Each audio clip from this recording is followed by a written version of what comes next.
Hi guys, Asmo here, and my mappers just finished farming a full cycle of T17 maps, so I'm going to see the loot for the first time because these are my first mappers. I just got a rank 10 mappers and put them to work on T17 maps. This is going to be the first time that I see the rewards, and you're going to see them with me. I also have some shipments that I'm going to pick up, so I'm also going to show you that. But first, let me give you a quick update on the town. So the town is now nearly fully upgraded because I entered the town with 1 million gold and basically nothing else was started because I first farmed Sanctum, then I entered maps.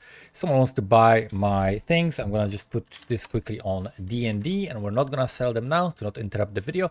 So entered the map like Mansa Musa, showing up with tons of gold, like million gold, and I just started upgrading everything. And I'm gonna give you some tips on what are the bottlenecks and what you should prioritize. So for me, having like basically unlimited gold at the very beginning, of course that gold runs out quickly once you get to the higher tiers, but one of the main bottlenecks was smelting. So smelting was huge bottleneck because for anything you need a bunch of ore, and you need the bars, and the bars are pretty slow to produce. So what you need to make sure that you're doing is that whatever upgrade you're doing, first look at smelting. Which bars does it need? Put everyone on that, right? Put everyone to work on those bars, and then upgrade smelting. Mining, of course, is something that goes hand in hand with it, but mining was very easy. I never was missing the ore, so you don't need that many miners, you don't need that much in terms of the upgrades. The smelting is going to be the main limiting factor other than the gold. So smelting and gold.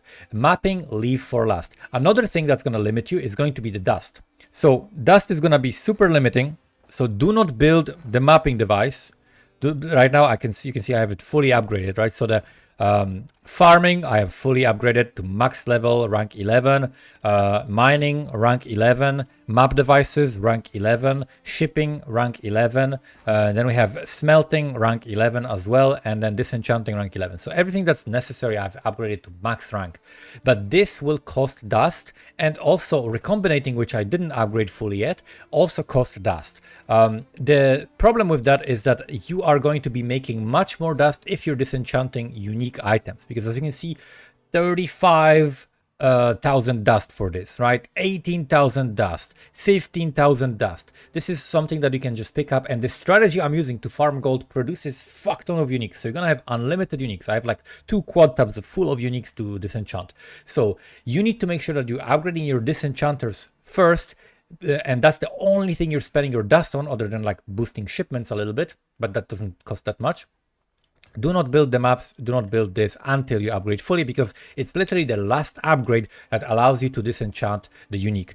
Before that, a good strategy is, I had a filter, I have like lots of loot filters, so I also published this to my Patreon supporters. So if you haven't noticed, if you're on my Patreon, there is the very strict and very strict and jewelry. The jewelry one has like a very subtle way of like small blue, like very dark display for rare jewelry, which are rings and amulets, which take of course 1 slot, so you can pick up a shit ton of them and you can just drop them into the disenchanter and get lots of dust. That's like the best way to farm dust early on. And then I would only prioritize the things that give like 3k plus dust to get the dust as quickly as possible. So those are some of the priorities that I would definitely recommend sticking to if you're upgrading your town. Other than that, of course, upgrade your workers as your gold allows. I have lots of workers that are at 10. So if you look at here, if I click on here, we get like 10, 9, 9. We click on another thing. We got these are some 8s, 10, 8, 7. Here we got 10, 8, 7. We got 9, 7, 7. And then we got 10, 10, 8. So that's how the workers look like here. We got some miners that are 10s as well. You can see these are all 10s. I got some like 9s as well here. Disenchanters, lots of 10s and 9s as well. Smelters, I got like lots of 10s as well. So now the main thing that I'm trying to save gold for, and as you can see, I got over 1 million gold in treasury now, is the mappers, right? Because the mappers are expensive, and then you're also gonna have to replace them, and that costs a lot of rerolls from Rolf, right? Because with Rolf you're gonna reroll for them, and I found that the small reroll is slightly better than the big reroll, but they're both a valid option depending on what you care more about, time or like the efficiency of gold. So my gold strategy, just if you didn't see, I'm gonna like summarize. I'm not gonna do like a full map showcase. You can see that in the previous video. But here's how I farm my gold, and this gives me about like 40 to 50,000 gold per map, which takes about 5 minutes, and that ends up being like 2.5 hours maybe, like even if if you count into this time like preparing the resources, like 2.5 hours for 1,000,000 gold. So this is the skill tree, the Atlas tree. It's gonna be linked in the description. The important thing is that we're doing all the Blight stuff except for the maps. The Blight maps I'm not clicking here, and the Blight Keystone I'm not clicking here. Very important for my build. You need about like 20 million DPS to do this comfortably, I would say. I have way more than that, but I am extremely squishy, so that's also a bad thing. Like ideally you want like 20 million DPS and be like decently tanky, have some like recovery on hit. If you have some recovery on hit, like Defiance of Destiny, or if you have like Aegis Aurora, something like that, you're gonna have a great time. And then the main thing that we're playing around here is this notable as well, Templar Ingenuity. So with this, Blight towers in the maps can be salvaged after the Blight encounter. What that means that every single tower is gonna turn basically into a chest that opens and throws up a bunch of coins, like a bunch of gold, a bunch of uniques, a bunch of currency. In order to maximize this, you want everything upgraded to the maximum tier, and you want as many possible types as you can. So if you have like, one giant lane and it splits, that's the ideal. Then you do like 2 fire, 2 lightning, 2 minion, 2 empower, and then you do on the way where to block them, you do like 2 cold and 2 physical, right? And then you get the enchant for this thing. Empowering towers have 25% increased range, and that's going to basically give you like a great way to stop them, right? So this is very, very important. The empowering towers have, not empowering, sorry, this one. I swapped my ring around. The chilling towers. The chilling towers freeze. This is very important to stop the monsters if your build doesn't freeze. My build just freezes and kills everything anyway, but sometimes there are like proxy shields and temporal bubbles, cancer that can even like brick my map. So sometimes I die and brick them up, and it still doesn't really matter that much. I still make the 1,000,000 gold in a couple hours. But yeah, so you want to make sure that you get the freezing enchant, and then the empower range enchant is pretty useful. I like it, but you can do something else instead of it. And you prioritize upgrading everything to maximum tier, but the chilling towers, you don't want to upgrade them to maximum tier until the very last moment, like right when the last wave spawns. That's when I upgrade them, and then we get lots of gold, and we get about 30,000 gold per Blight. So the scarabs that we're running are as follows. A Blight Hard Scarab, that one basically makes it so that you spawn more monsters, and then all the chests turn into one chest, right? It doesn't really matter that much, but basically we just get more monsters. Then we have the Legend, 2 of the Legend, Titanic Scarab of the Legend. Unique monsters have 2 additional modifiers, which then gives them extra quantity, rarity. They just basically drop more loot, you get more coins. So 2 of these, and then the normal Titanic Scarab, which just gives more quantity and rarity per pack size of the area. And I'm also using a fragment. You can use the Scarab, where is it? This fragment, Scarab, this one. You can use the Blooming, which gives you 3 unique monsters. This one is a little bit expensive. It's like 20 chaos per. Another option that I was using when I did the 2 hours and 18 minutes for 1,000,000 gold, I was using Conqueror fragments. Conqueror fragments give you 10% quant per your map, and they cost half of that scarab. So I just bought a bunch of them, like, I bought like 30 of them or something, and I just did that in those maps and farmed that 1,000,000. Uber Elder fragments are like too expensive. It's not justifying that, but the Conqueror fragments are actually pretty good. Or you can run regular fragments for 5% quant if you don't want to trade, because you will self-sustain these from Blight largely. So that's basically it. Now let's look at the rewards that I got. So let's look at the maps. I'm curious myself because I really have no idea what I'm gonna get. I put all T17 maps. None of my workers died. They're all here, all 10s. So that's amazing. So let's see what we get from the rewards. I'm also gonna like empty my stuff. I'm gonna just drop this here for now. And let's see, we're gonna see only the rewards that we get. So the rewards that we get from the first map. Apply loot filter. That's a really cool thing you can do. So we got the reality fragment. The reality fragment is 1.1 div. Okay. That's nice. We got some scarabs. We got some small currency. So we're going to pick that up. What else? We got a bunch of scarabs. We got penance brand 8 quality. What else? What else? We got some gems, some rare items. And that's basically it. We can also pick up these uniques, and we can maybe throw them into disenchanting. Okay, we discard this. Let's see, next reward. We've got a bunch of currency, not that much. This one was not fully completed, so we didn't get the fragment. And then we've got just like regular items, which I suspect are never going to be really good. Okay, so we discard this. Look at next one. This one was not very far completed. Ambush Scarab of Hidden Compartments. This one is very cheap. Betrayal Scarab of Intelligence. We got some small currency. Okay, discard. Let's go to the next map. This one also 60% complete only. So that's not fantastic. Again, just some like shitty uniques. Discard that. Then we've got synthesizing fragments. This one is like 14 chaos, so that's not very expensive. Let's apply the filter to see what we get here. We get just lots of bubblegum currency. 6-link body armor influenced. We get a T17 maps. Yo, they're sustaining. They're sustaining. But other than that, this looks like complete garbage. Where are my divines? Discard everything else. Okay, let's go next map. So this one is 90% complete. They got close, but they didn't manage to complete it.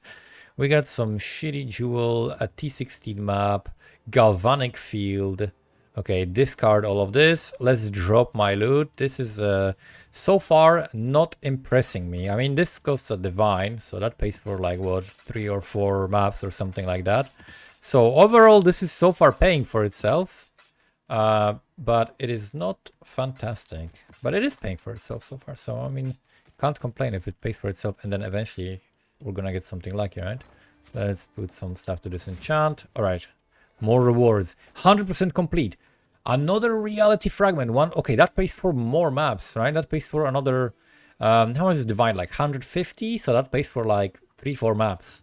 So okay. So 6 or 7. Yeah, like 7 maps were paid for by just the fragments that we got. And then we got also lots of other currency. We got some oils. They did blight. They took the time to do blight. I hope their Atlas tree was good for it. Okay, we got the void. And then let's see, are there any like decent items that we get? I highly doubt we're gonna get anything good from these. We get like some crit multi, midnight bargain, or just midnight bargain. People use this stuff, right? Is one alch, never mind. Okay, we discard this. Next one, 71%. So this one is not the greatest. Let's see, we got some fusings, no +1 on the amulet even. This one is cast speed. No, this is just trash. Let's go next. We got here like 3 fully completed. Okay, let's go this. So I'm assuming these are gonna give me fragments as well in the end. Okay, discard this. Here we got synthesis fragments, so that's not the good one. That's the other one. Let's pick up some bubblegum currency as well. We got a divine, what's it called? Divine vessel. And then, what is this? Projectiles increase damage each time they chained, but it's pretty trash. This. Okay, there's nothing great here that I can see. Crit chance, life, chaos risk, avoid ailments. This is not a terrible shield overall. We might sell it to someone. Let's put stuff in the dump tab. So yeah, 2 of these fragments paid for like 7 maps, and the rest of the maps are like almost paying for themselves if we like combine everything from all of them. But let's see. Okay, so we discard this and we go next. We got reality fragment. Okay, all the maps are paid for. So we just purely made some money because all the maps paid for themselves with just the fragments. So that's really, really good. We got a 12 passive, 85 fire damage. Is that worth anything? I don't think it's gonna be worth much. Nope, 4 chaos. Not worth shit. Okay, let's see. What else do we have? Plague Bearer, loot filter. No, okay. Discard. And then last, devouring fragment, 90 chaos. Okay, we made profit, guys. We made profit. It's not fantastic. They got like no divines at all. But it is profit, even with the T16s. If you have all of them, you know, rank 10, it is still profit. T17s, I mean, it is still profit. Okay, so we discard this, and then we're gonna give them more maps to run. And now let's look at the shipments, because I also got some shipments, but the shipments were not insane because I'm still like trying to fulfill the different obligations, the different demands, and focus on that to like level stuff up, level up my ports. So let's look at shipping. Okay, rewards. Okay, we got some runes. Just take all. Just take all. This is really good. Rewards here. Okay, another pretty good deception. We got lots of runes. That's really good. Take all as well. Some of the runes didn't go. So we're gonna just put this to disenchanting. 2k, 24k Carcass Jack. Nice. Carcass Jack definitely worth disenchanting. So we got some runes. There's still runes that I need. None of these are the very rare ones. We still need other runes. And then let's look at the last shipment, rewards, and we got Mountain Journey River. Take all. That's all we got here. These are not the worst, right? The river rune is like 30 to 40 to a divine. Journey rune is like 20 to a divine, and a mountain rune is like 5 to a divine, right? It's like 10, 20 chaos. Okay, so we got the mountain rune, so that's pretty good. And that's basically it when it comes to the town. I'm gonna now continue farming gold. I'm gonna spend this million gold to try to get more runners, and we're gonna see the difference maybe between T16s and T17s. But hopefully this has been helpful to you. Now you know how to farm your gold. You know how to upgrade your town. You're fully equipped to do all of this. I think the shipments are like bringing up more gold, because I'm gonna show you some screenshots. In the morning when I logged in, I picked up the shipments that I sent overnight, and they got me lots of money. They got like multiple divines and some like nice bubblegum currencies. That was very, very fun. So that's basically it for the video. Thank you so much guys for watching, and good luck with your mapping and your shipments and your town, and see you next time. Bye bye.